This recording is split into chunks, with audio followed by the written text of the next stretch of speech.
I was hiking up in the White Mountains and I could see something stumbling around. His eyes were closed. It was a newborn chipmunk. We sat with him for about a half hour, looked around to see if there was a nest, and then listened for mom. And after all that time had passed, we decided it was best if we just took him home with us. We had just seen a couple gardener snakes on the trail, so we just wanted to make sure he was safe. If we had left him, he would have been eaten. When I first saw him, my thought was how to rehabilitate him, how we're going to get him back out in the wild and make sure he's okay. I have a friend that's a vet tech, so she was the first call I made. What do we need to do? What do I need to get? And she walked me through everything after she consulted another vet. They didn't give him a very good chance. First couple of weeks would be critical. But the unexpected part was our dog Charlie, who was just obsessed and immediately in love with him. He would just sit and watch me feed him. Charlie, wait. Charlie? Let him eat. Charlie would just want to lick him and be near him. When Kip started opening his eyes, that's when he wanted to be with Charlie. So he would want to bury down in his fur. Good boy, Charlie. Good boy. Charlie would just let him.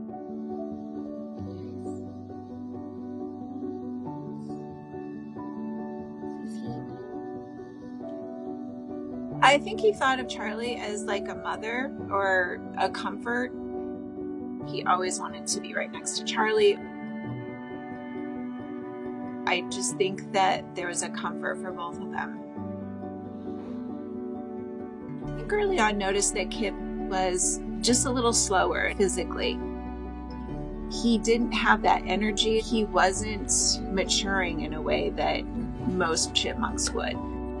Maybe that was a reason that he was kicked out of the nest. Maybe the mom recognized that he wasn't going to mature properly and be able to take care of himself. So that's when we consulted with a few vets. He was becoming more lethargic, sleeping a lot more. So then she drove up, gave him fluids, and it just seemed like he was slowly shutting down. And he went to sleep and he didn't wake up the next morning. Charlie was devastated. I mean, we were all sad, but he would cry. He would sleep underneath the cage looking for him, like, where is he?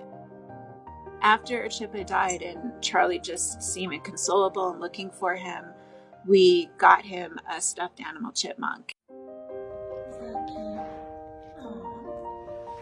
Such a baby.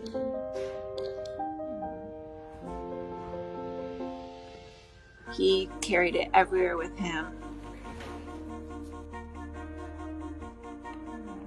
and would sleep with it. It helped so much to bring him out of looking for Kip and for the sadness. So he has this new companion that I think has really, really helped him to move on. Maybe Kip wasn't meant to be long for the world, but he was certainly a gift to us and to Charlie. And those couple months that we had with him were special.